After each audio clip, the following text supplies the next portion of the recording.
I don't know if you wanted to, because that's the real Magoo at some juncture. All right. Good morning, everybody. Welcome to the House Committee on Government Operations and Military Affairs. We are here on this lovely Friday morning to pick up some testimony on S9, an act relating to the authority of the state auditor to examine the books and records of state contractors. We have Mike Fisher joining us via Zoom. Can you hear me okay, Mike?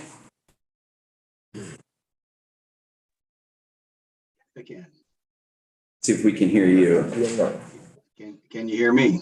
We can now. Thanks so much. Please introduce yourself for the record and let us know what you know. Happy to. Good morning, House GovOps. I'm Mike Fisher, the healthcare advocate, and I'm happy to spend a few minutes with you talking about S9. First, a very brief who I am and how I find myself here talking about this. So we are the Office of the Healthcare Advocate. We run both a micro and a macro view like approach to access to care. We, as you may know, run a helpline where we field about 3,000 cases a year of Vermonters who are having some kind of challenge getting the care they need.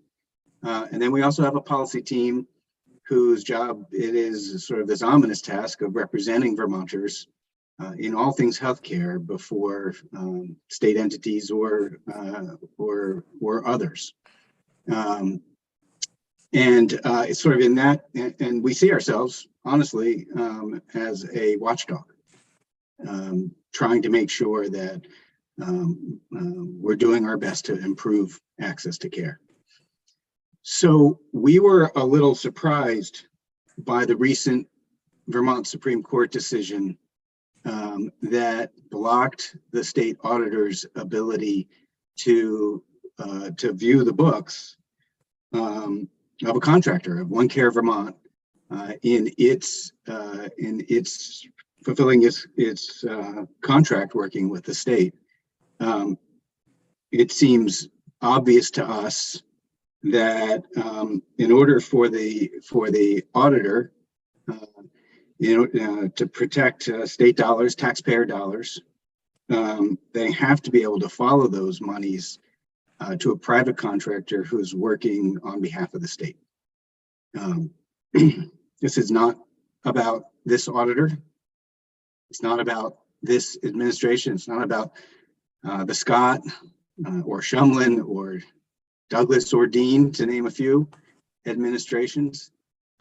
This is about the structure of having an independent auditor who's able to protect taxpayer dollars. I think, I guess I don't exactly understand this, but I want to recognize from time to time, administrations don't want their projects to be looked at too carefully by an outside entity. Now, that might not be for any nefarious reason.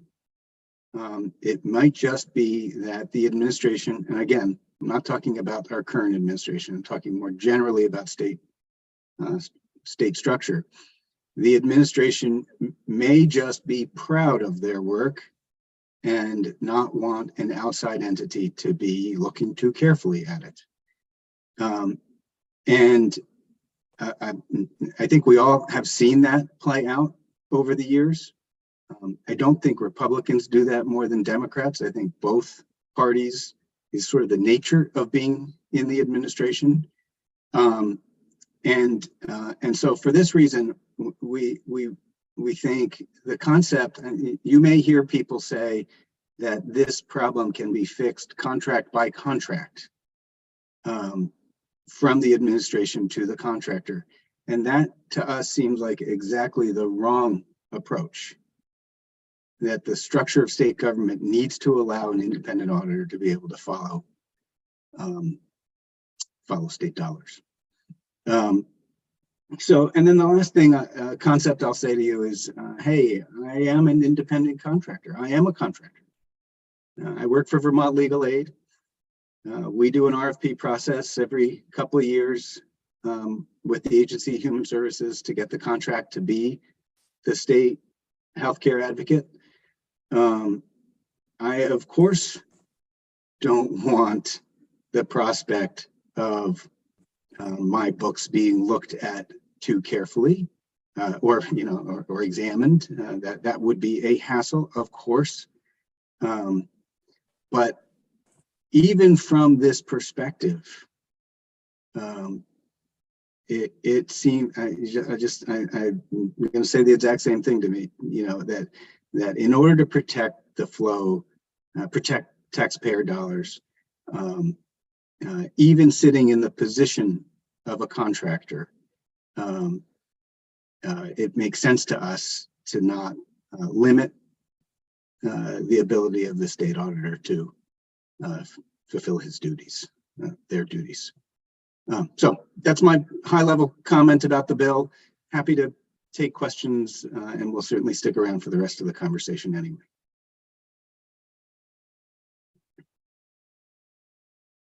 Questions for Mike?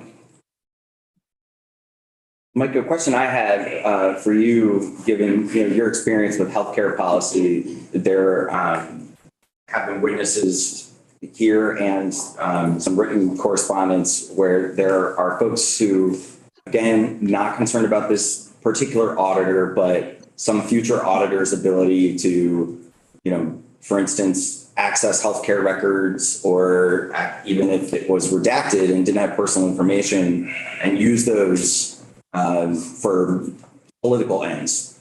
And I'm wondering if you feel like the guardrails that are in place on S9 are sufficient, kind of what your opinion is on that kind of risk in the healthcare space. So we kicked around the concept of whether protected health information should be included, and we asked ourselves, why might the auditor need to be able to look at, personal identifiable health information?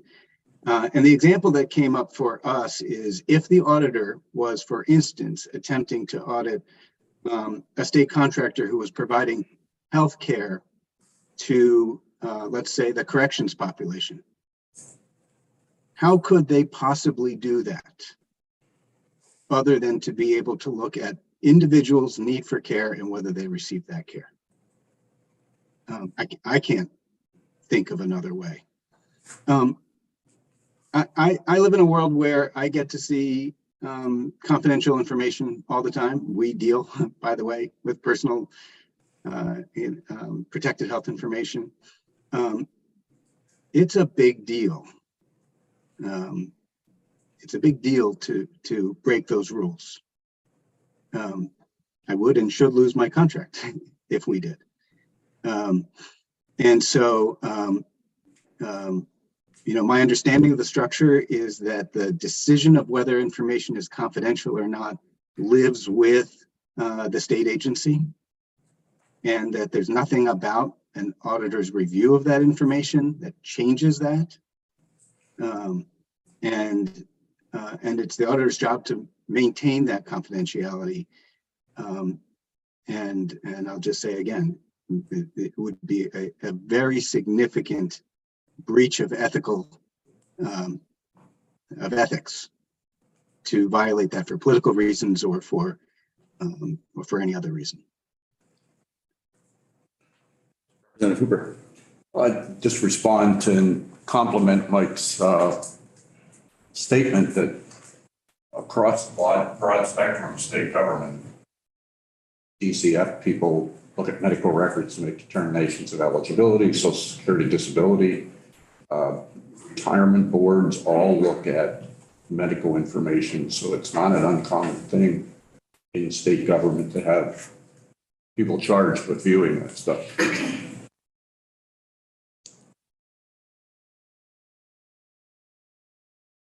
Any other questions for the Office of the Healthcare Advocate? Thank you very much for being with us this morning. I'd like to invite Matt Musgrave to join us. Could you introduce yourself for the record? Absolutely. Well, thanks for having me out. Mr. Chair, committee, my name is Matt Musgrave. I'm with the Associated General Contractors of Vermont. just a quick background on who we are, what we do. We're a trade association. We represent road and bridge builders. We represent commercial property builders. We represent a contingent of electricians throughout the state. We also represent some home builders.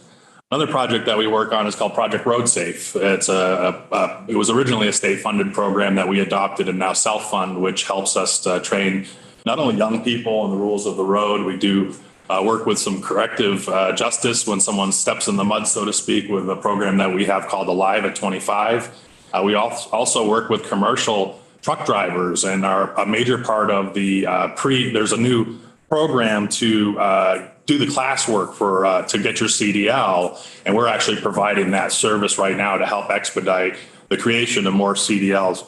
In our ranks, we have about 15 to 20,000 employees throughout the state. These individuals are paid way above livable wage jobs with great benefits. We do work primarily for the Agency of Transportation, Buildings and General Service, and we do a lot of environmental work for the Agency of Natural Resource.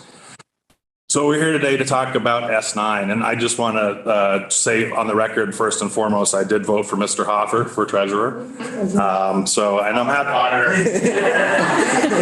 From Mr. Auditor. My apologies. That's my one error of the day. So I just wanted to address something before I got going, because this one of the major comments and questions that have come up is, is this bill going to cause a chilling of contractors? I don't have the answer to that. That's something that I'd be reaching to try to say, people aren't going to continue to conduct their businesses. I will say that it's not a matter of anecdote. It's a matter of fact that you do already have a hard time getting bids. There was a bridge project down in Quechee, a multi-million-dollar bridge project that was pulled back because they couldn't get any bidders on it. You're probably familiar with the Champlain Parkway project that's gone out to bid, and it came in around $150,000, 150% above what the original engineer's estimate was, because they only had two bidders. And you may have heard about a building on Bank Street in Burlington that the governor and the administration has decided to sell. Well, part of the reason behind the urge to sell the building is that the parking garage underneath needs a significant amount of work. Engineers thought it was around $8 million. The bids that they were getting, because there were so few bids, were $12, $15 million. So the state decided to move somewhere else. And that doesn't have anything to do with auditing. It has to do with the fact that doing work with the state is already very difficult. It's already very regimented. And oftentimes contractors in my association find it more attractive to work outside in the private sector because there's a lot of work that's going on there as well. So I don't have any comments of will this affect the ability for contractors to come in, but there is already a challenge that's out there. So I just wanted to go through I don't want to talk about rhetoric or anything. I want to talk about the process that we follow, my members follow through the bidding process. And really most contracts that we deal with are through a low bidder process. And that starts with the release of a request for proposal from the agency. The respondents are required to, in the pre-contract phase, demonstrate their financial, mechanical, specializations, and processes to win approval to even bid on a contract. So they actually have to show that they have the ability to complete the contract, and they're also quite bonded. One of the things I brought along with me today, because I wanted to show you how transparent this bidding process is, and it's on your website. If you have the ability to put it up on the screen, that's great, but I can easily explain this to you.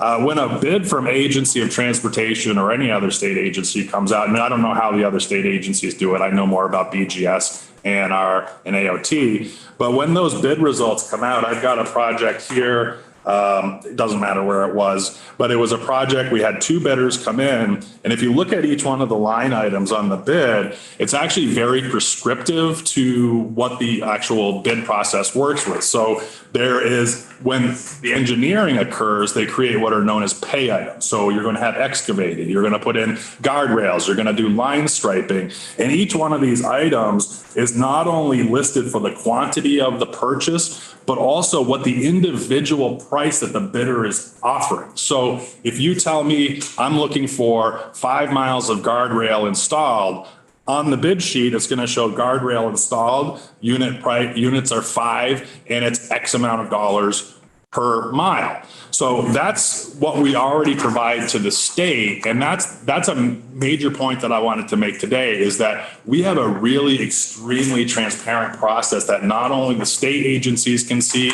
members of the public can also log on and see all this. In addition to any of this information that's out there, the public can also do a Vermont Public Records Act request and get any and all of this data that exists in there. So I think that's very important to understand, because one of the things we'll talk about in a minute is one of the standards of the Bill S9, which is related to the performance of the contract. And we believe for us, this is the ability for us to show the performance of the contract. How much did we charge for it? Is there in fact 5 miles of guardrail there? And was it done to the specifications manual that the state of Vermont requires us to follow? It's pretty easy for us to prove that.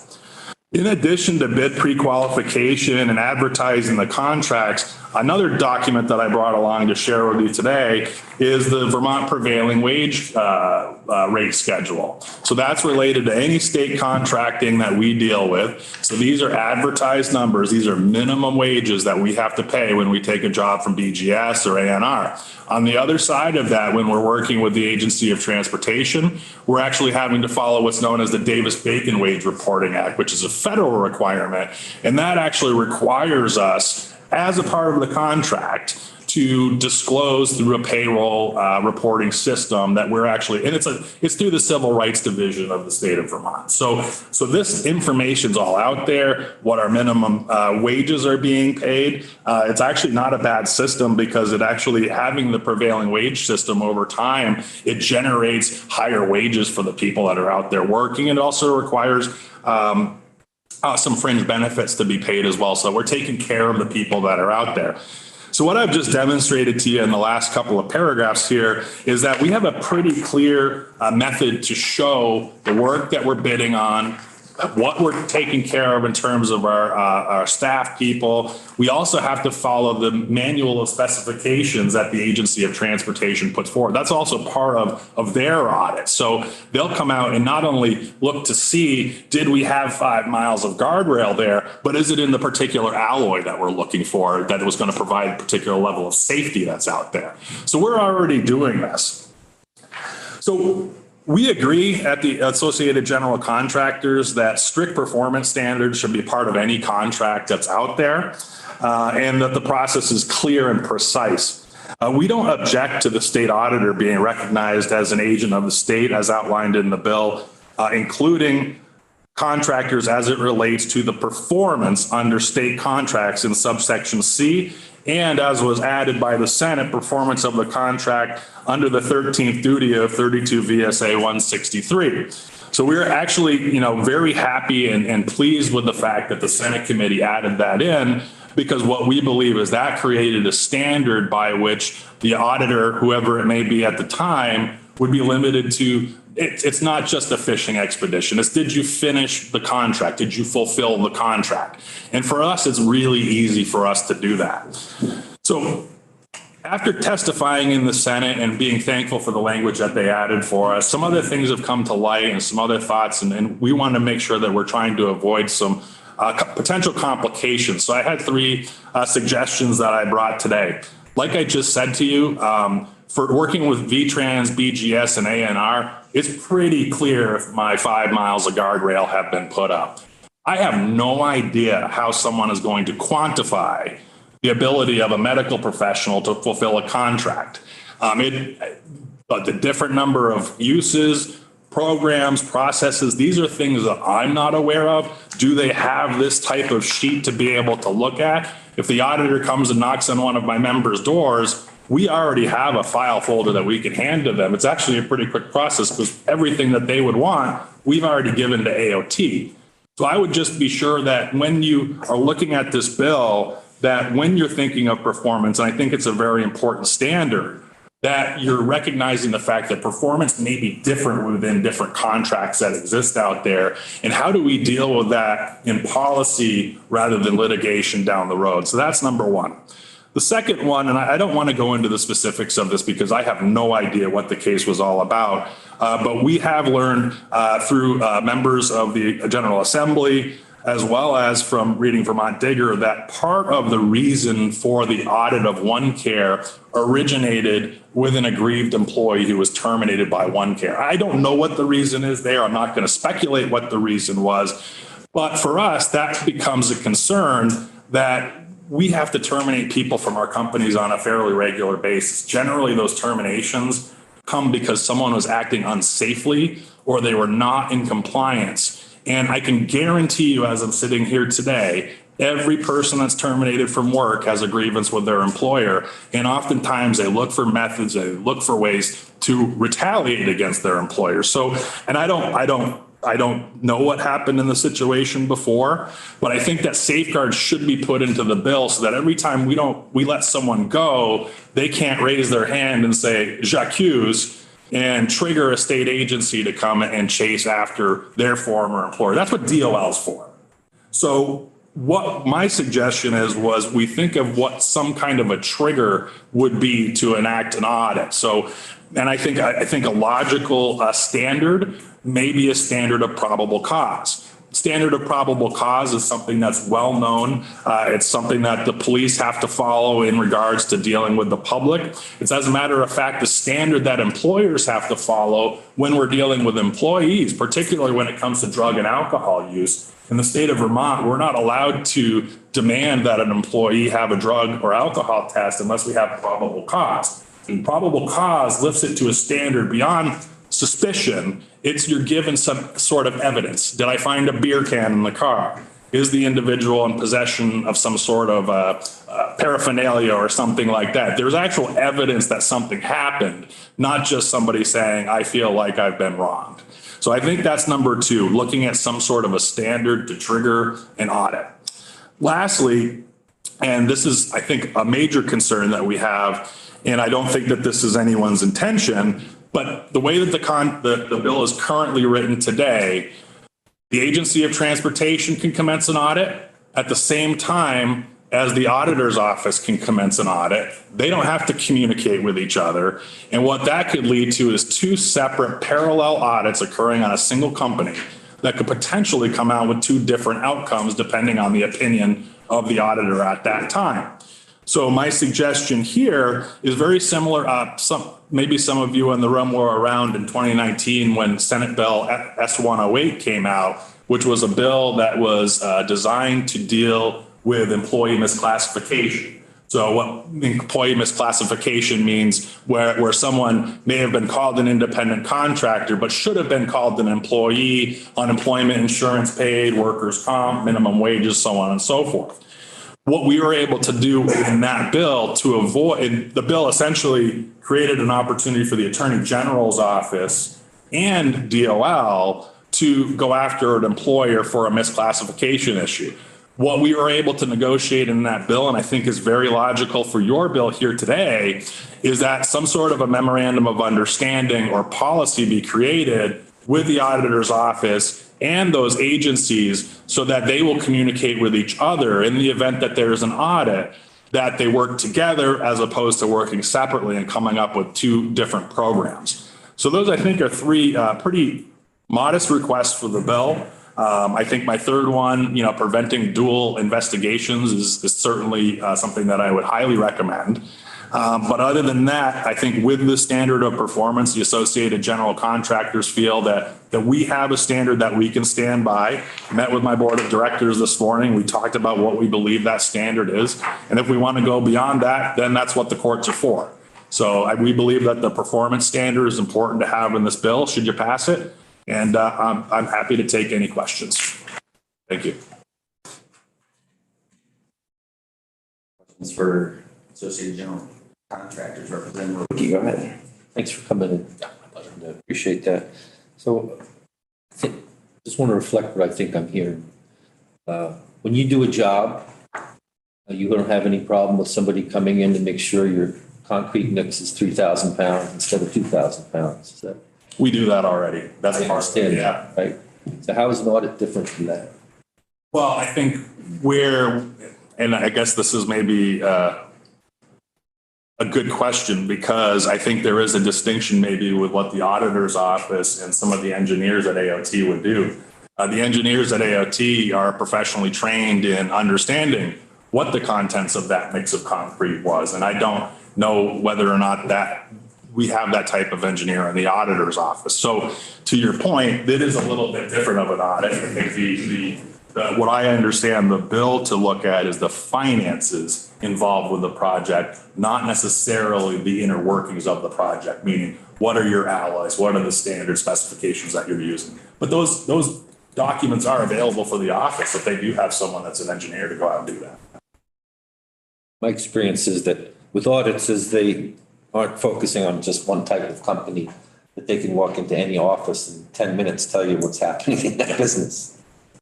Well, I think just to circle back, I think when we talk about auditing, I don't believe that he's talking about auditing a company. It's auditing a contract and the documents related to the performance of the contract, not what the owner of the company's profit margin is or things like that. The standard of performance ties it to the individual contract.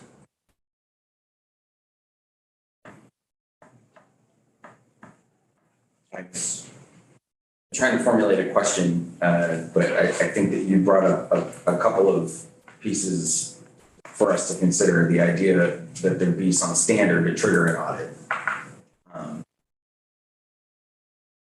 And then this idea that if there's an audit happening that the agency is pursuing, so the administration is doing an audit of the contract, and then the auditor came along at the same time, that would be problematic for your members. The question I have related to Representative Rowicki's question is, if the Agency of Transportation, for instance, is doing testing and looking at the actual performance of materials, for instance, or the quality of materials that were supplied, that's different than looking at where the contracts where the invoice is the same as what was in the contract and was the money all right, and that's a very different thing and would probably be happening in parallel all the time. So I mean, are you concerned about the parallel of the sort of performance audit with the financial audit happening at the same time? So I don't believe that there would be a postmortem audit of the contents of the materials, because at the time of the project completion, you have an on-site resident engineer that before anything else happens, they're there throughout the process. So when they, just take a road project, for example, the first thing they're going to do is come out and clean out the old asphalt. At that point, you'll have an engineer that will come in, make sure that there isn't, for example, dirty dirt there or some environmental hazard that we didn't know about. So we're working with resident engineers the entire time that are checking effectively. It's effectively an audit throughout the whole entire project. So I think I'm addressing more of a post-mortem audit where someone might come back and say, and again, it doesn't, I don't believe under a performance standard that, for example, the cost that I pay for the guardrail, maybe I make the guardrail, right? The cost that I pay for a guardrail is proprietary information, and that must be held private, because otherwise we've seriously impacted the bidding system. If all of a sudden everybody knew what I was paying for my guardrails, you could have other people that were to come in. So that's why my point was, when you look at this document, which is, this is what we're charging you, the state, for that guardrail, this is the end of the line. Beyond this, you'll have to go to court.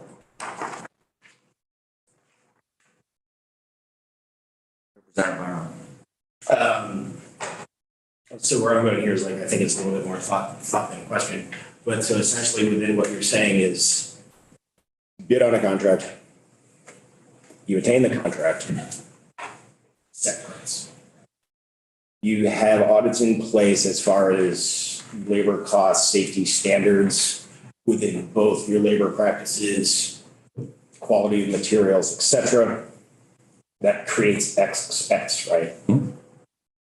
Here's the contract price, and then you have this period in between, which is essentially the profit margin for our business. Correct.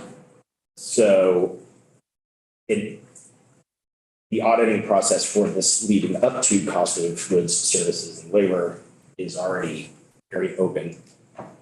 And then this portion here to be evaluated is either a different standard or evaluated differently within an auditing process. But I guess this is where I'm going into a thought. But within that, right, like profit margin, you're bidding on a job or the state is bidding on contracts and jobs.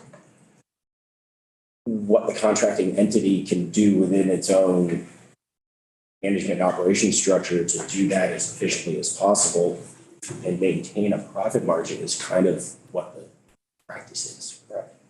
Right, and it becomes a little, like I said, a little more nebulous when you start talking about other verticals. I mean, we're very clear. I mean, this is the line in the sand. I mean, that's it. There's no, this is what my retail price is to the state. Anything behind my retail price is proprietary information. Yes. And I think that's protected under the performance standards, so we're happy with that. Understood. Anything else for Matt? Representative Huber. Well, just your resident engineer is going to be the performance person on the site. Going to make sure that you're not using used guardrail when you should be using new guardrail. That'll end up in their report structure too. I think that's the level of audit we're contemplating here in this bill. It is past the point of your bid. Your bid sort of is the wall of your performance in terms of money. So I don't see a big issue here.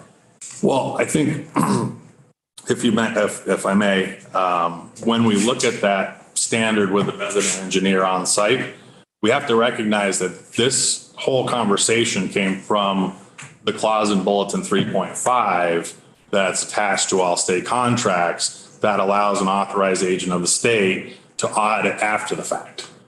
Up to, I believe, what is it, 7 years or 3 years. So there are two different types of audits that we're talking about. One is real time, you put the right guardrail in. The other is 2 years down the road, somebody wants to come back and go through those books again. So I think there is a distinction between those two.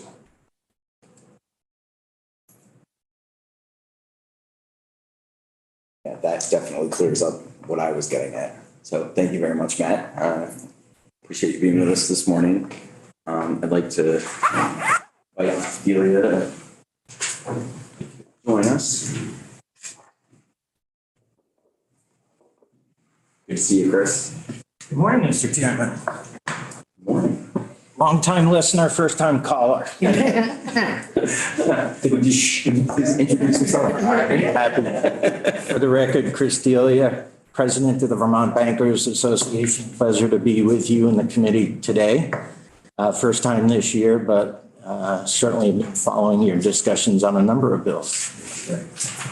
I represent the banking industry in Vermont, the Vermont Bankers Association. Our members are made up of those state and nationally chartered banks that have a physical presence in Vermont. There are many, many, many financial service providers that don't have a physical presence here, that do a lot of work remotely over the internet. That's not who I represent. It's all of the banks with a physical presence here in our state. Before I touch on S9, so, If I may, to clarify, that doesn't include credit unions, right? oh, no, sir. Okay, No, they're different organizations. thank you. Same industry, just different groups. Before I touch on S9, very briefly, I know you've probably heard a lot about the banking industry over the last month and a half in the press. I just want to assure you that what occurred in California, what occurred in New York is not a common practice in our institutions in Vermont at all. We have very well-run organizations, fiscally sound, tremendous management, different business practices, different business models. So we're very proud of the strength and resilience of our institutions here in Vermont. We've actually seen deposits come in to our institutions versus going out, which is a healthy sign. So I just wanted to share that with you, that you have a very strong banking industry in the state.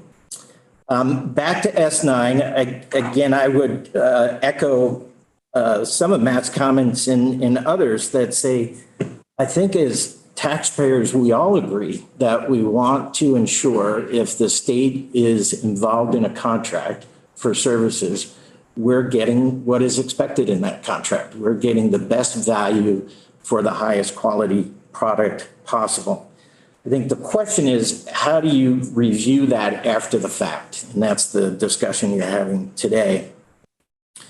I want to be clear that I'm sharing the perspective of the banking industry, an industry that every 12 or 18 or 24 months goes through a rigorous examination with their regulator. It could be a state regulator, it could be a federal regulator, and on an annual basis goes through an audit with their accounting firms or financial advisors, excuse me. So we're very used to what you've been talking about here. A lot of Vermont companies are not. A lot of Vermont companies have never gone through an audit before, don't have regulatory oversight that we're used to. You might ask, how does the banking industry get involved with a contract with the state? Well, we have two large banking organizations that provide services to the treasurer's office. One is what we would call a lockbox. That's where checks that are coming into the state are aggregated at one location, and then they are deposited in accounts. And then you obviously have transactional accounts that are provided by another institution. But we also have smaller banks that will bid on CD offerings from the state treasurer's office. That's a contractual relationship. It's very different than what Matt alluded to for his folks. Ours is financially based. We're bidding on a $50 million CD at a certain rate, period. That's what is expected of us in the contract. And are we servicing that contract appropriately? So that's how we would be involved in this discussion. I want to be very clear, I think as Matt did and others who have testified, our comments in the Senate, my comments today, have nothing to do with who sits in the auditor's chair today. When I look at this bill, this is about what's the right public policy for the office, not for the individual. So yes, we hear about practices that exist today, but I'm more concerned in our testimony about general practices that guide the overall activities of the office. So that's in part why we got involved in the bill to begin with. We did testify in the Senate, and I'm very appreciative of what the Senate did and making some changes that we had offered to the bill because we think it tightens it up quite a bit. And I'll share some thoughts on that. To start with, I think it needs to be said, my review of statute in this bill is we're creating a different standard and approach with this bill S9. I look at the statute today, and it's very clear the auditor has the authority to go to a state agency and request documentation. This changes that standard. It allows the auditor now to go directly to a contractor.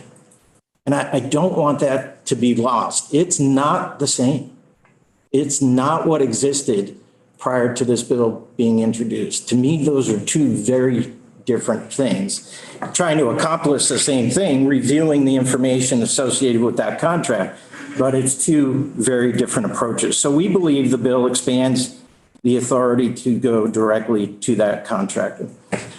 When it was introduced, the bill did not have the word performance. And we requested that that be put in there because the original language was very, very open-ended related to a contract. And we felt that it was important that the auditor should be looking only at the performance around that contract to tighten it up a little bit. It's certainly when you look at the broad language with potential documentation that they could capture. So tying it to performance is very, very important, and we're appreciative of the Senate doing that. Again, performance, as Matt alluded to, is very different from one industry to the next, from one contract to the next. So we have to keep that in mind as well. But ultimately, at the end of the day, if you, the state of Vermont, sign a contract for this pen, the review audit should be looking at, did the contractor perform to create this pen as was designed and outlined in that contract for the benefit of the state and the cost associated, or the projected costs associated with it. So I think the first question you've got to wrestle with is, do you agree that a change is necessary in statute to allow the auditor to go directly to a contractor versus policy today that allows the auditor to work directly with the agency involved, because they are two different standards. The second thing I want to do is I want to take my banker hat off for a second. I spent 10 years in working in economic development in Lamoille County for 4, working for the state, running the Vermont Economic Progress Council, and then finished my career with the state as Commissioner of Economic Development under Howard Dean. I've met, and granted this was years ago because I've been doing this for 20 years, I've met with a lot of businesses around the state. One of the programs that we had in our department was a technical assistance provider for accessing governmental contracts, both at the state and federal level, because we knew there was an opportunity for businesses in Vermont to explore those market areas. But it's a daunting task when you look at what can be included in contracts with the state, contracts with the feds. God help you if you're working with the Department of Defense, it rises to a whole new level. And I worked with a company that used to make wiring harnesses for military aircraft. Not easy. And we had this technical provider on staff because that was the only way small companies were going to get into this market area. They know if they're looking at a contract that there may be audit associated with it, or I've got to provide the documentation. Is the wiring harness the right length? Did I use the right materials, et cetera, et cetera? That is not easy for small business owners. It's not easy to think about the possibility of the state's auditor coming in and reviewing your company as it relates to performance. It's one thing to be working with the agency, it's another thing to be working with the auditor. I can't sit here today like Matt and say that companies would walk away, but I would ask you to consider it's a daunting task. And I speak now with my banker hat on as an entity that's audited every year. My association goes through a rigorous audit with our accountant. It's not easy for a 2-person shop. The work that we have to do to have policies and procedures in place to manage our business, the amount of paperwork that we have to compile for our auditor, get it to them, sit with our auditor in meetings and go through things, have an exit interview with our auditor. It's very time consuming. It's very demanding. It's a very daunting task. After 20 years, I'm used to it, but it is not easy. So I know people have said it's a chilling effect. It's not going to have a chilling effect. We're not a big state. We're not California. We're not New York. We're not even Massachusetts when it comes to contractual relationships. There will be companies who say, I don't want to do business. The only way we ultimately find out who's right is when you pass the bill, if you pass the bill, and you figure out who is out there to bid on contracts. Put my banker hat back on. We had a piece of legislation passed in this building about a decade ago related to gift cards. It was all focused on banks and their ability to provide gift cards. The regulations and policies were onerous enough that the gift card community vacated the market for the banking industry. Now, I can go to Shaw's and get a gift card today, but you can't go to a bank and get one because of the policies created in statute, which led the contractors to say, we're not going to do business with you. It's a real life example, but again, you only know once this bill passes what ultimately will happen. Related to performance and documentation, again, performance is a critical word. I think what we don't solve with this bill, and we won't know, again, until it passes and it plays out, what is the documentation request going to look like? And does the documentation request a document that one believes is related to performance, but another does not? And there will be conflicts, there will be discussions. And at some point, it wouldn't surprise me if there was litigation to address those types of issues. So I just suggest knowing going into this, we may have performance, it's a critical standard, but it doesn't stop there. Because as a contractor, I might say, this document has nothing to do with performance. But you may have an auditor who says, we want to see that document. And that's just going to create conflict along the way. I will say, related to those documents, we're very appreciative of the Senate's language that deals with privacy and protection of those documents from the public records. You are dealing with sensitive information at times. From our perspective, the reason why we ask for that is because we have regulations both at the state and level that tell us what we can do related to customer information in our documents. Privacy is a very high standard for the banking industry.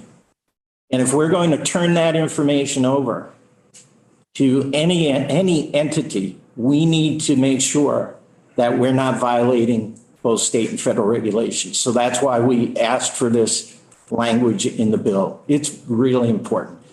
Beyond us, it's important for those contractors who are out there.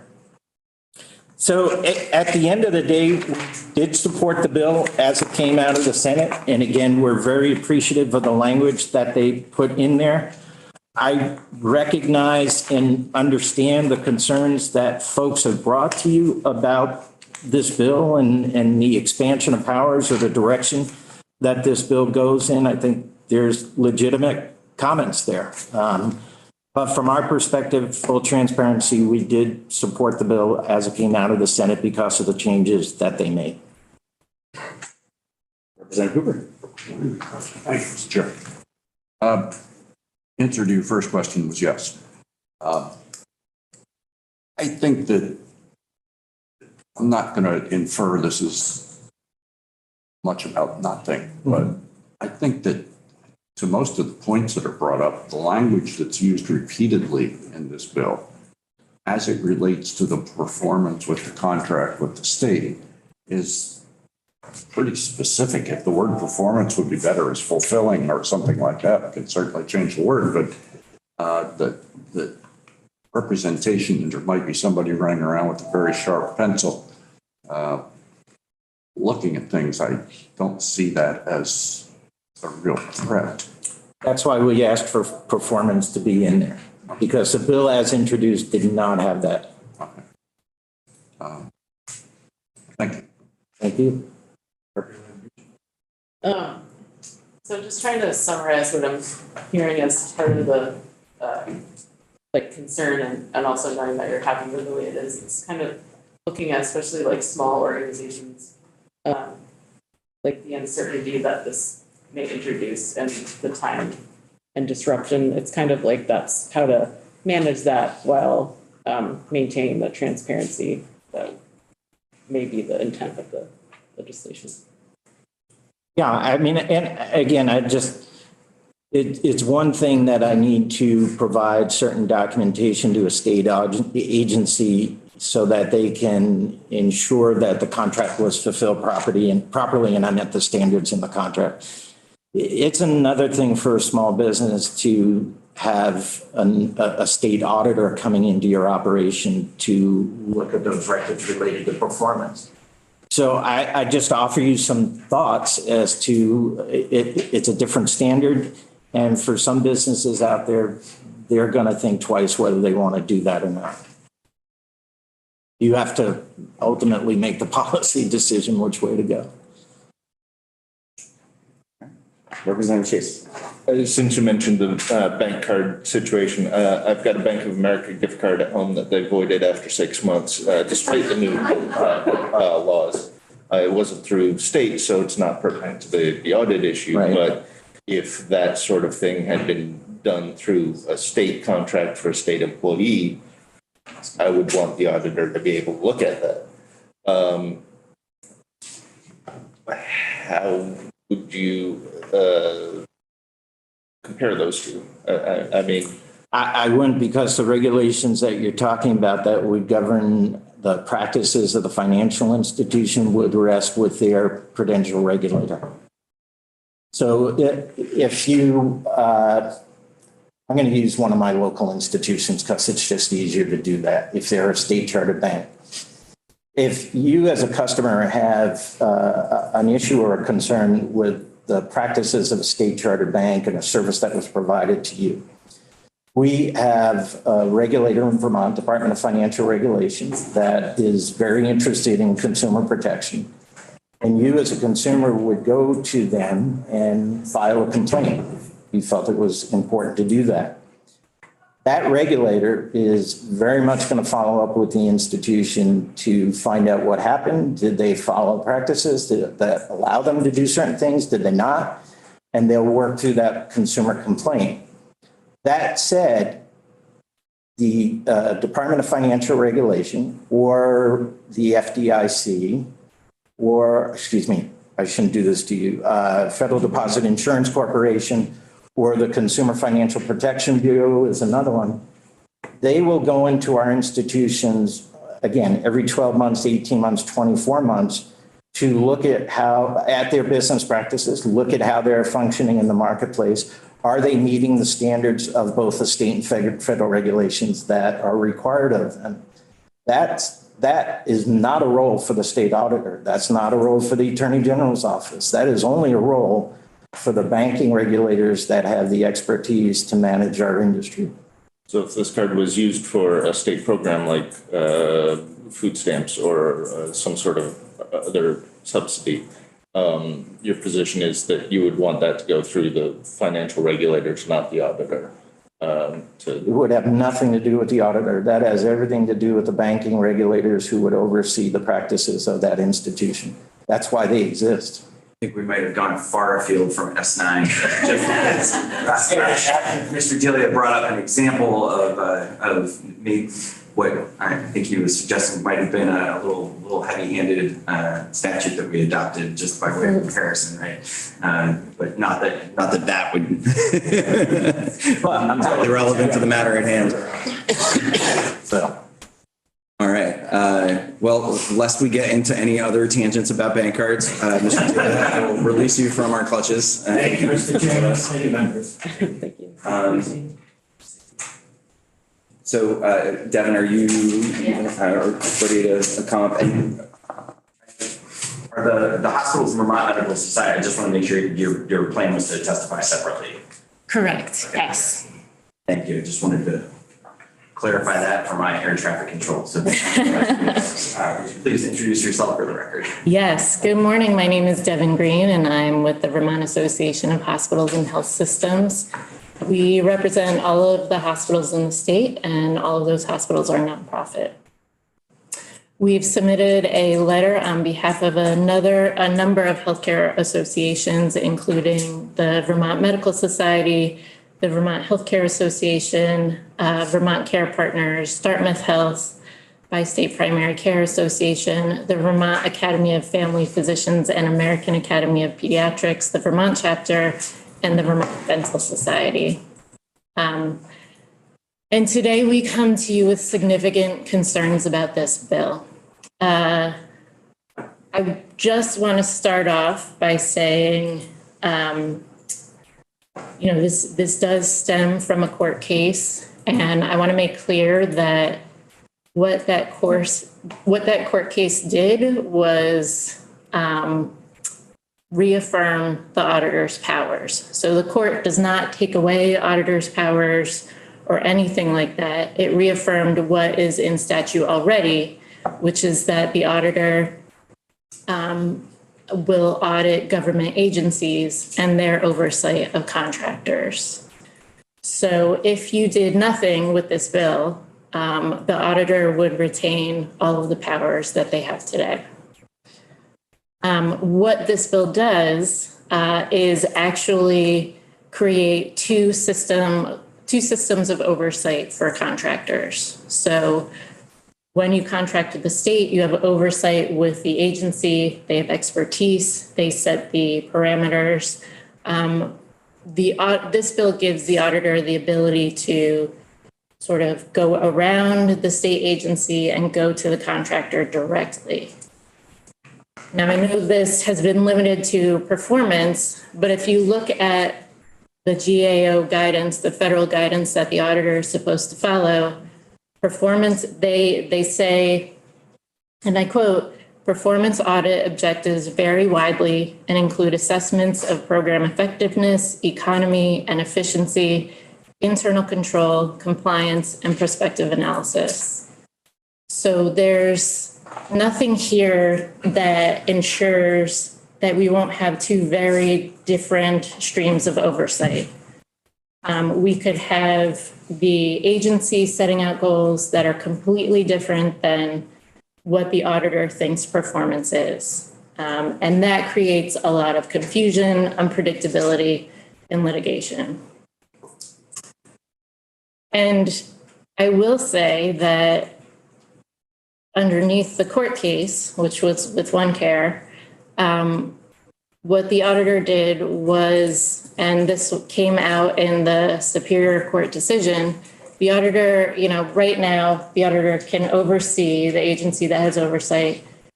In that instance, the auditor did not go to the agency before requesting this information. The auditor went directly to the contractor, and the information that was requested was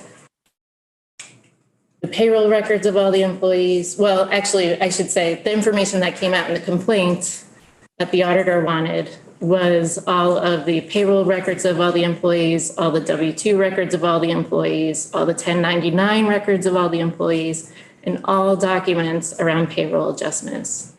So again, in this instance, the auditor did not go to the oversight agency first and look at their contract and get the documents from that contract. They wanted to get this information directly from the contractor. So two very different streams of oversight.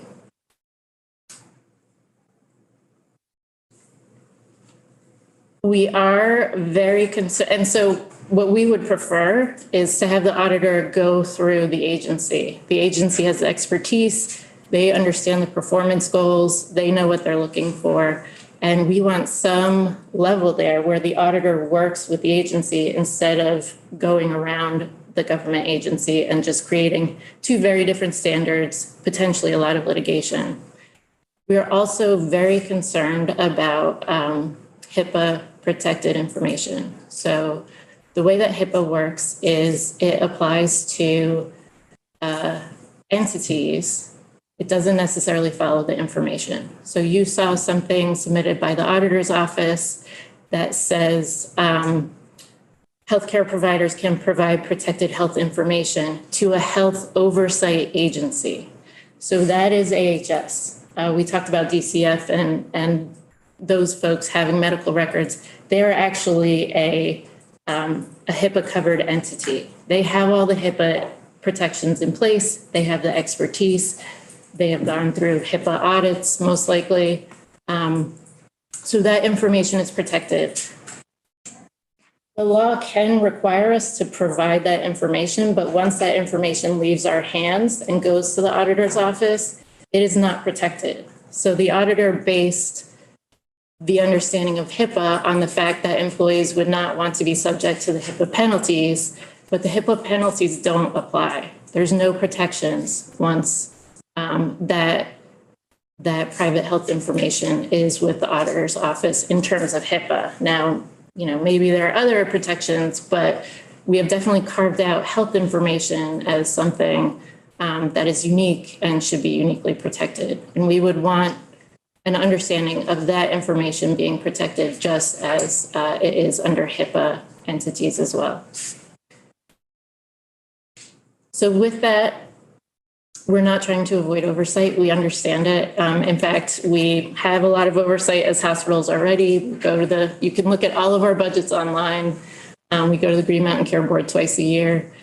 We get regulation, we get oversight. But we think that S9 just creates these two streams of oversight. They can vary. They create unpredictability. They create potential healthcare information privacy issues, and it sets us up for costly litigation as we further define standards. So we do not support S9 today.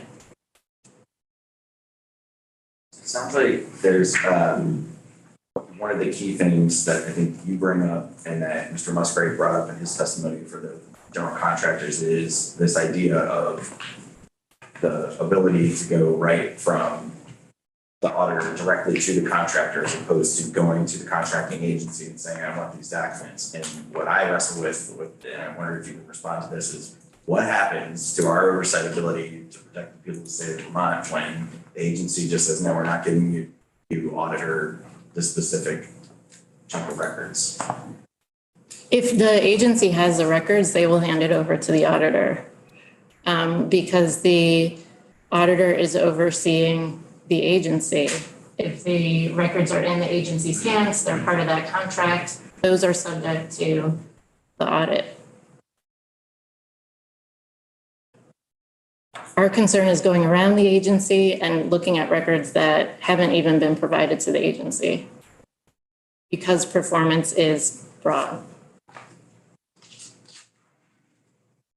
Representative Burke. So that's kind of the hook for me, because I would not expect in your example, the agency to actually have individual payroll records and things like that. So that is a circumstance, as the chair described, where you would have to say, go get this for me. And we have no reason to do that. We're concerned with healthcare, not money. There's a problem there. I think since we're only here too long every year, we need to eliminate problems before they happen. What would your solution be to it? My solution for now would be to put on the brakes, and we could discuss this further and try to come up with a solution that provides the right amount of oversight, which again, we think the auditor has the correct amount of oversight now. The auditor oversees the government agencies and the performance of the contract under those government agencies. But if this committee wanted to go further, we would want to see more protections there, especially when it comes to other information and health information. Except for the example that was used earlier with the Department of Corrections, where provision of health care doesn't need to be descriptive, happens.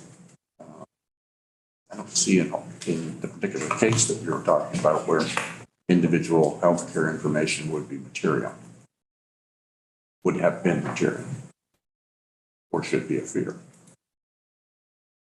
You're saying it should not be material, or it? Well, I don't see why the auditor's office would be looking at individual HIPAA protected material in that particular audit, particularly if they were asking for specific information that was more employee related. Well, and I think that's the issue, right? So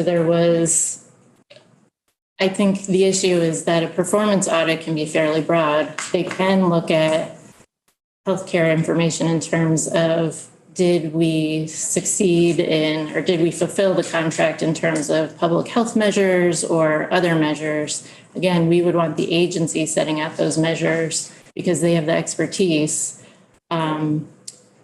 So we think it is possible for the auditor to request health information under S9.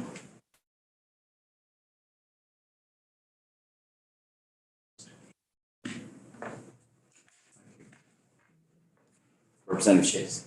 I think one of the concerns we heard was perhaps if an agency wasn't doing their job, then having the auditor as the oversight institution that would be able to go find out how services are being provided for Vermonters, whether the agency was cooperating or not. So in your example of certain documents that hadn't been provided to the agency or the agency hadn't asked for, I think one of the concerns that I have is that there should always be another level of oversight to make sure that that's being addressed. How do you feel that would be addressed in the instance of an agency just say, oh, no, it's fine, but other concerns being raised elsewhere?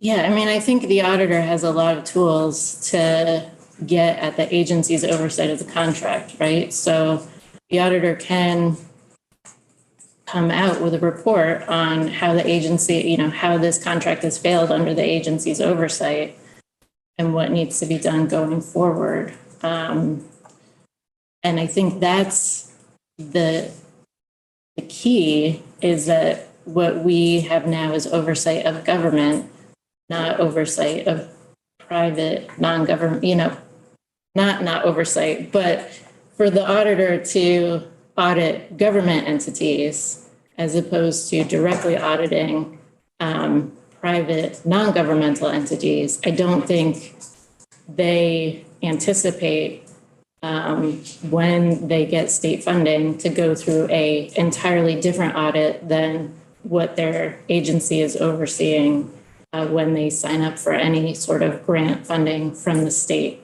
Certainly not necessarily turning over all their employees' records.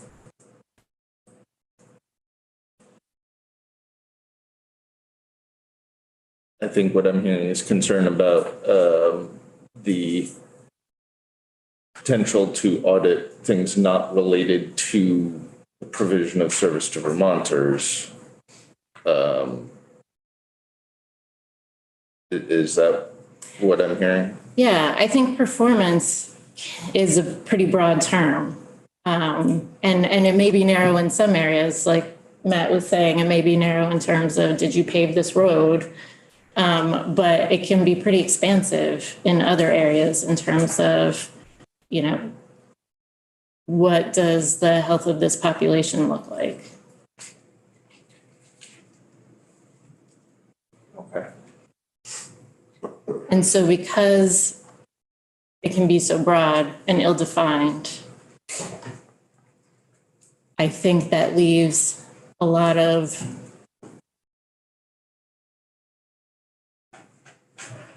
I think the fact that it is I think the fact that we could have two different oversight functions that are completely different creates a lot of unpredictability and a lot of opportunity for bringing cases to court to get better understanding of what this means.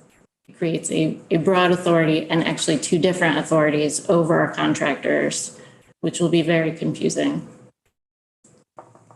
So I think I just want to remind the committee that we have 8 minutes left before we have to break, and I have a new meeting that I need to be at. So Representative Hooper, one quick question I'd like to hear Ms. Winters. Auditor Hoffer has graciously agreed to return after we're back from lunch at 1. And we have one other witness that asked to testify on this before we turn to other things, just to let the committee know.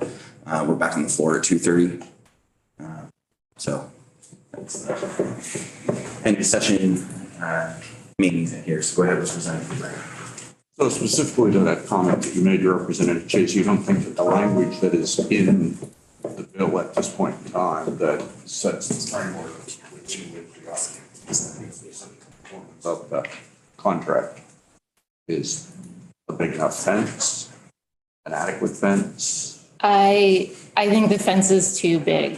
I think it could, again, create something where we have our contracting agency saying, this is what your performance be, and this is what your performance should be, and this is what we want to look at, and this is what we want you to see you do. And then the auditor coming in and saying, actually, we define performance this way, and here's, different documentation that we need. And it just creates a lot of confusion without the requisite expertise behind it necessarily. So the agency has a lot of expertise and the auditor's office may not.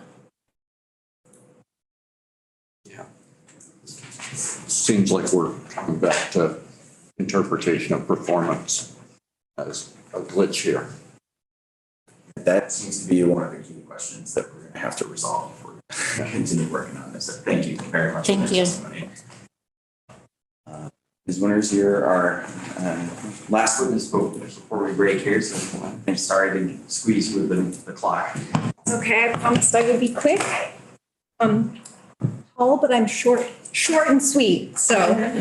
I want to apologize to everybody too for this having a latch on our ancient door. It's been I thought it was a ghost. If you're watching on our, no, it is not. It is just a broken doorknob that's been fixed repeatedly this session. It's been working for a while, but we just can't seem to shake it. So anyway, my apologies for the distraction. Thanks. Well, thank you for allowing me to testify today on S9. I'm Stephanie Winters, and today I'm testifying as the Deputy Executive Director for the Vermont Medical Society and the Executive Director for the Vermont Academy of Family Physicians and the American Academy of Pediatrics Vermont. These organizations are all 501c6 nonprofit membership organizations, and each have a grant through the Vermont Department of Health or with the Board of Medical Practice to further specific priority areas. And I wanted to share some specific concerns with S9. Through a grant, I'll give you specific instances of a grant with the pediatricians in the state. Through a grant with the Vermont Department of Health, the AAP Vermont chapter, which is the pediatricians, pay pediatricians around the state for their time on a number of performance measures. So I think there may be 26 priorities of the grant, very broad, very wide ranging. Some of the specific examples are lead screening, participating in the creation of implementation of screening programs for newborns for social determinants of health, presentations on COVID and family forums to answer questions on vaccines, coordinating with school nurses to partner on child health issues in schools, and working with youth on diversity, equity, and inclusion projects to improve the healthcare experience for all. This grant is contracted through the Vermont Department of Health with very specific guidelines and quarterly reporting requirements. In fact, I just finished 2 reports this morning that include a narrative outlining progress toward performance measures, financial report, and copies of clinician invoices. And through this grant, the Vermont Department of Health reserves the right to conduct an audit of our records relating to the grant, which is completely appropriate. We also have financial reviews or audits on a yearly basis by an independent accountant. The way this bill reads, the state auditor or their office would not only have the authority to potentially perform a governmental audit on the organizations I represent, separate and distinct from the Vermont Department of Health, but it may also extend to those that receive funds of the grant. So those pediatricians I mentioned doing work to further child health in all areas of the state who receive small amounts of money for their time could be subject to audits should this bill pass. We have heard the auditor say that he will not do this or that this is not the intent of the bill, but this bill would give the broad authority, and as we know, the auditor changes and will most likely have different goals and ideas. The mission of the auditor's office, as stated on their website, is to hold state government accountable. They currently have this authority, and we do not feel it is appropriate to open it up to nonprofits like those that I represent or beyond state government entities. This will discourage partners from working with the state and my healthcare practitioners for submitting for their time that they do on their own outside of clinical practice. Why would a pediatrician's office open themselves up to an audit from the state for $100 or even $1,000? I thank you for listening, and with that, I ended before noon.